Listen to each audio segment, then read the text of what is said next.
Obviously, disappointed for our organization, for us, for our fan base, for all of us, but the work has started today. 2025 starts today for us, and the process has already begun. Obviously, the things that we have to do, myself, Terry, Greg Beatles, all of us involved, getting together and figuring out how to be where we want to be and find a way to get there. And with that, I open up questions. Yeah, Coach. What will be some of the keys as you move forward to try to, move up in the National Football Conference and be a legitimate playoff contender and maybe even make the playoffs in the future? Yeah, you're exactly right, Led. We got to go out and find ways to get better, and we got to continue that growth mindset that we started this year that we were not able to finish.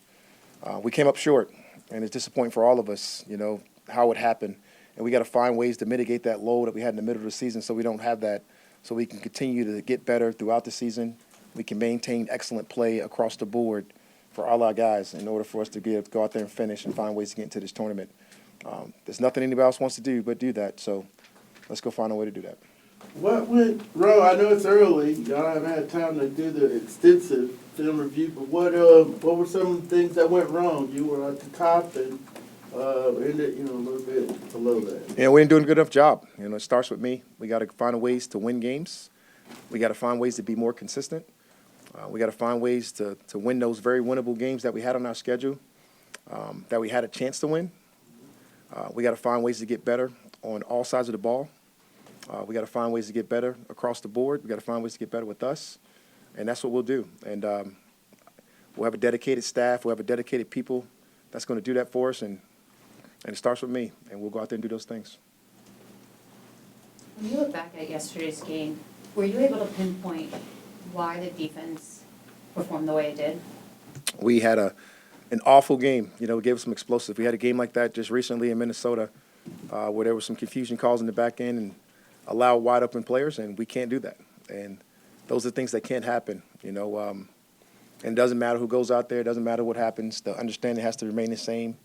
We have to breed that kind of confidence about us, and I don't want to discredit Carolina and what they were able to do.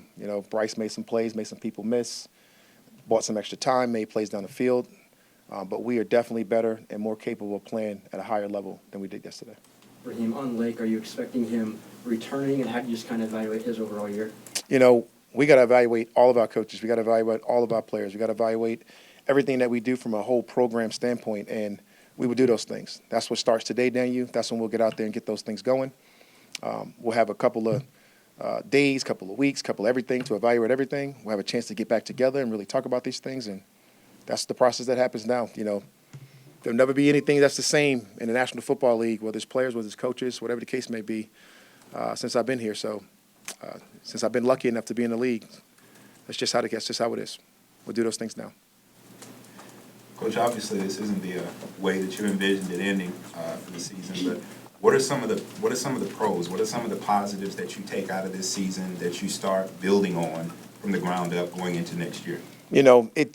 It definitely starts with what we talked about when I first got here, talking about getting the quarterback in that room and what we wanted to do for the long term. And Michael Penix in these last 3 games has definitely shown us that, and that's definitely our positive.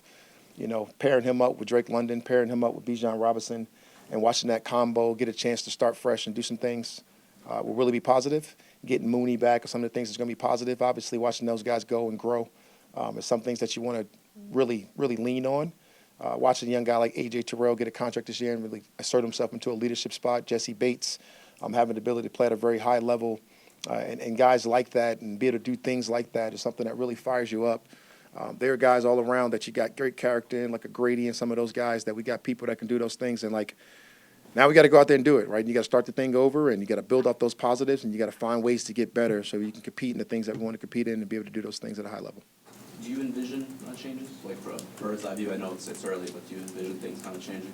I mean, I haven't been around the league for a while, and very rarely do things get a chance to stay the same. And there's always going to be changes from all standpoints, and there's always going to be changes that you can do, especially when you start the evaluation process. I think the thing about being brutally honest with yourself, I think is about being brutally honest with each other and really having the ability to go out there and really participate in order to do the best thing for our fan base and our fans. How do you evaluate the year you had on special teams? Obviously, a couple kickers coming in, the return game. How do you get better at that in that phase of the game? You know, obviously, we missed entirely too many kicks this year. The brutal, honest truth, and that can't happen. So we got to find ways to make those kicks. That certainly plays into a part of not winning the amount of games you want to win.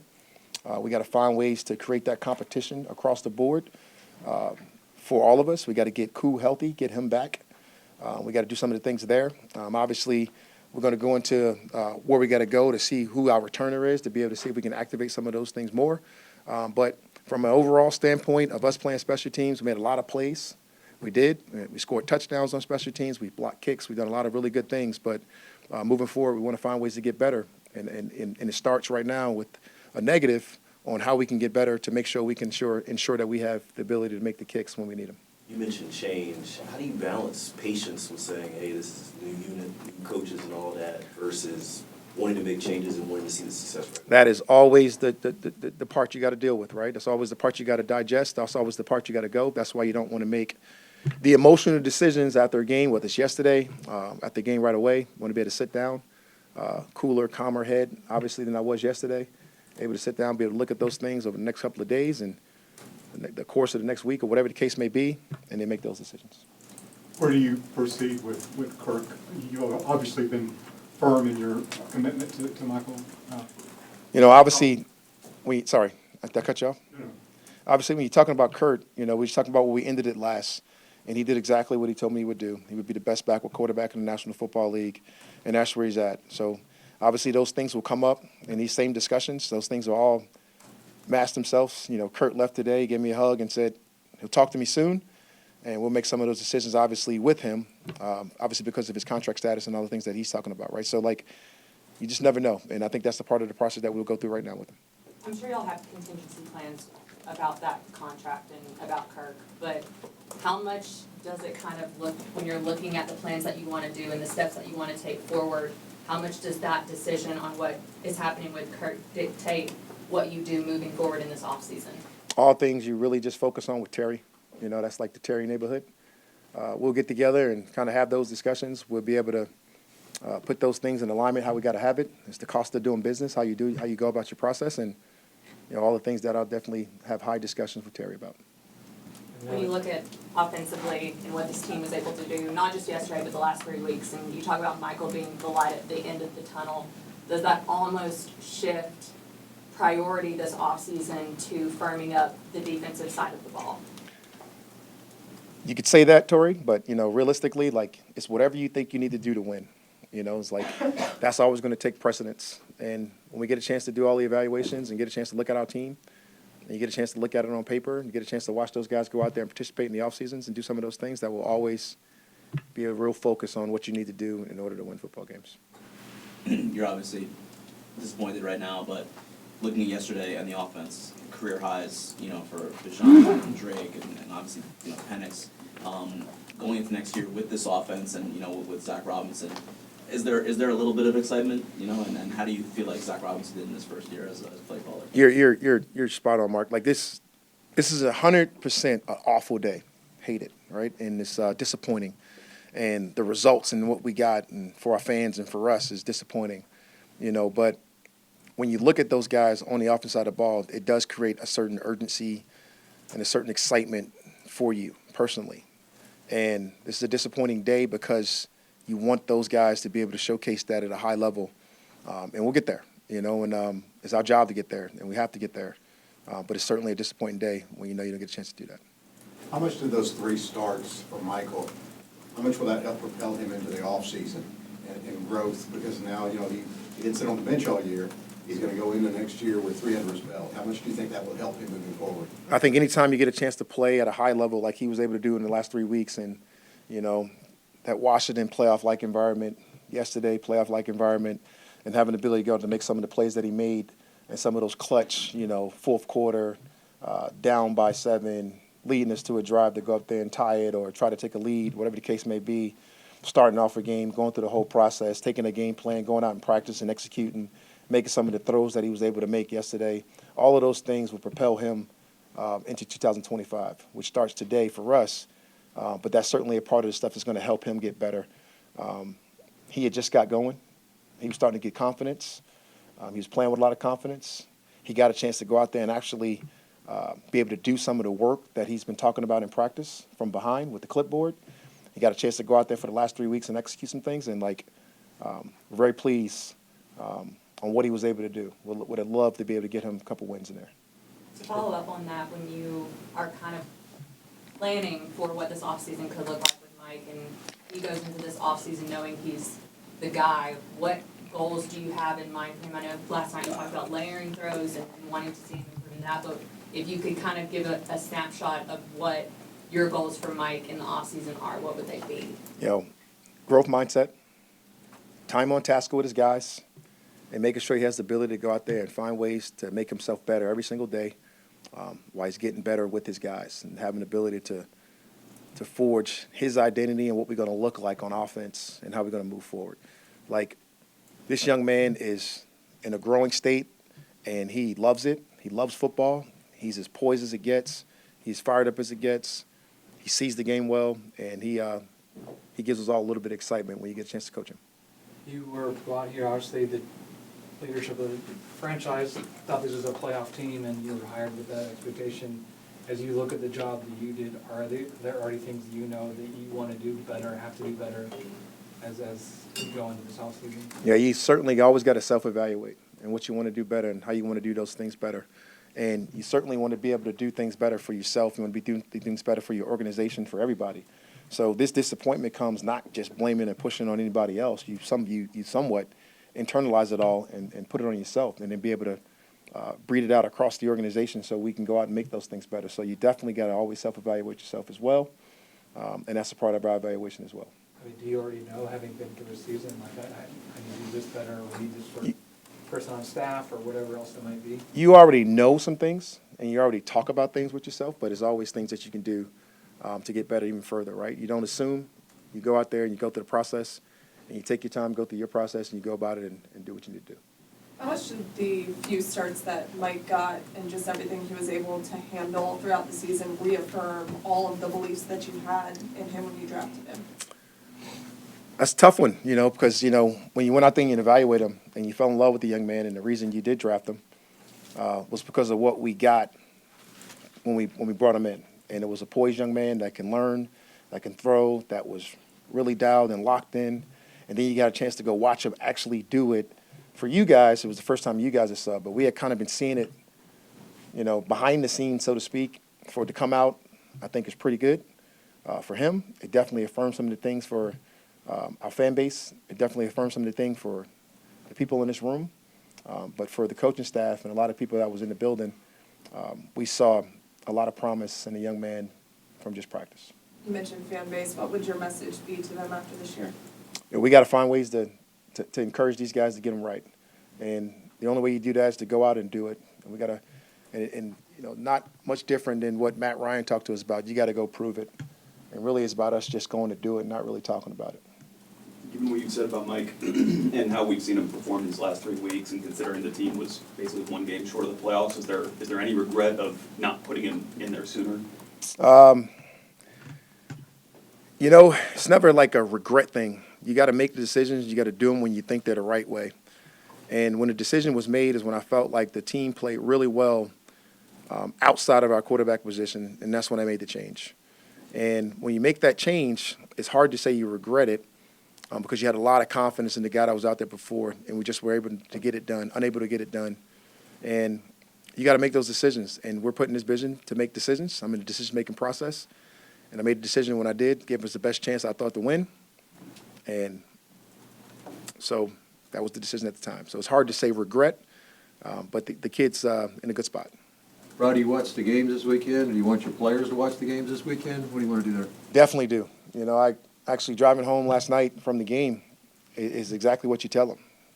And you get a chance to talk to a couple of the special players on this team that you guys know. I won't even call all their names, but you call them and you say, hey, get away a little bit, get a chance to watch these playoff games and let it sting. You want that to sting. You want that to simmer. You want that feeling of that want to hit them. Just like your coaches, you want all that stuff to happen because the only way you get it is you absolutely want it and you go for it. And now we just got to do that. What have the conversations been like with ownership, Arthur Blank, about the direction that you all headed coming off this season? You know, it's kind of unique when you talk about Arthur because I get a chance to talk to him so much, right? We get a chance to conversate every single week. We get a chance to talk about what it takes to win a game. We get a chance to talk about what went right or went wrong every single game. And that is kind of our exercise that we always go with him. And, like, realistically for him is he wants to win. And we don't necessarily have to talk about it. It's the message for us right now is to go out and get it done. And 2025 for us starts now, and it's our job to go out there and find ways to win. Regarding what I asked you before about things you can do better, is game management, clock management, something you feel like you need to improve on? Yeah, we've had, like, probably one of the better years when it comes to going for it on fourth down. You know, obviously you had one of those deals, the snafu, whatever you want to call it, with the timeout, you know, and that was the decision you made. That's a part of making decisive decisions and really doing it at the time. But, you know, when you really go back and look at it, it's been one of the top notches in the National Football League, and that's always something you want to go review. Like, you'll review those things from a year basis every single year of football. That's how you learn. That's how you grow. That's how you make decisions. That's how you go about your business. So, like, when you do that, that's going to be a week-to-week. That's going to be a yearly thing. That's going to be done from a history thing of situational football and how you get that better and what's the best ways moving forward. So, yes, you always look at those things. As you all get to roster improvement, how much will you got 23 free agents, you got possibly 10 guys coming back from IR. Is that kind of the first place you all look internally and trying to improve the roster? Definitely. You start with your team first. You know, that's what we're going to this week, in the season evaluations. And you get a chance to talk about all your guys coming back, whether they're injured or whether they're on the team and healthy. You get a chance to evaluate those guys and kind of have a 360 all around about our players. And then obviously that opens up into UFAs next, and then obviously to our college draft and so on and so on. And, you know, obviously the undrafted free agents after that, in order ways to acquire talent and acquire players. And those things are being done. And that's all collaborated with obviously Terry and his team and Ryan Pace and Kyle and all the guys that are involved with that, and Tumbo and everybody that's able to give us the information. Now is the time for those guys to really catch the coaches up to all the things that we got to do, that they've been doing, the work they've been doing behind the scenes. They'll be able to catch us up with some of those guys and get some evaluation from all of our guys.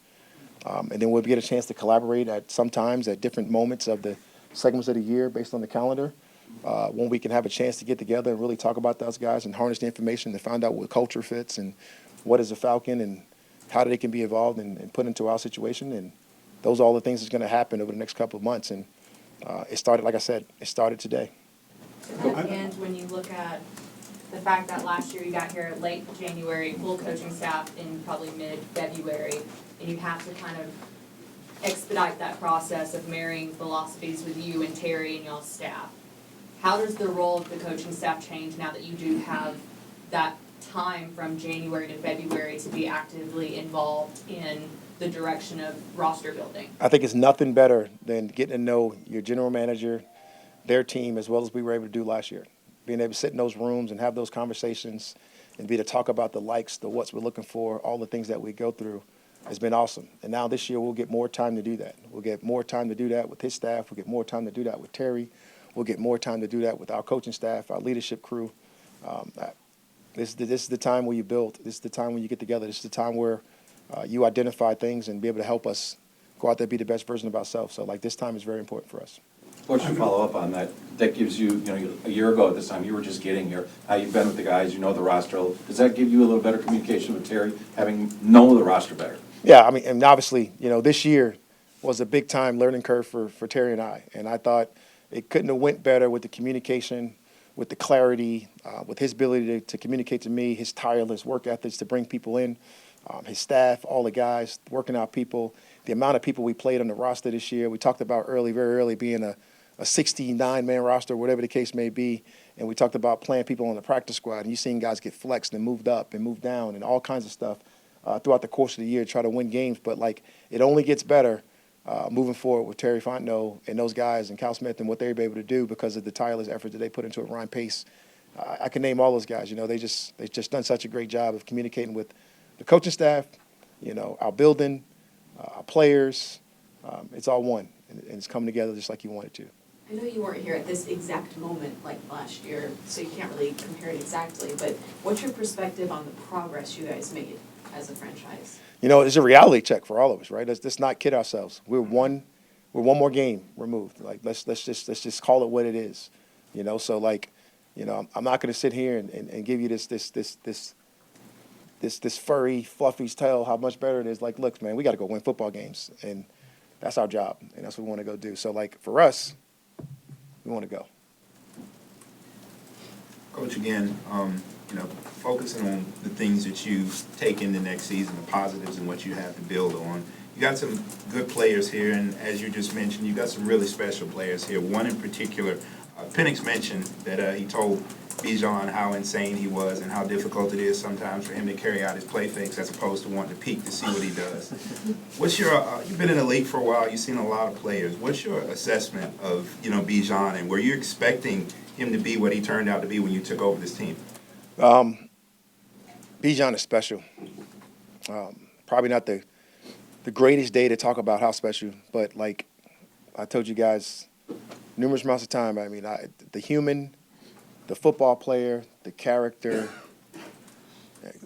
soon-to-be leader, taking on an even higher role, wanting it, asking for it, the workload that he was able to carry for us this year, all of those things, from an offense, defense, special teams, whatever it is, you know, whatever you ask him to do, he's going to be able to go out there and do, and he's going to be able to go out there and help you do.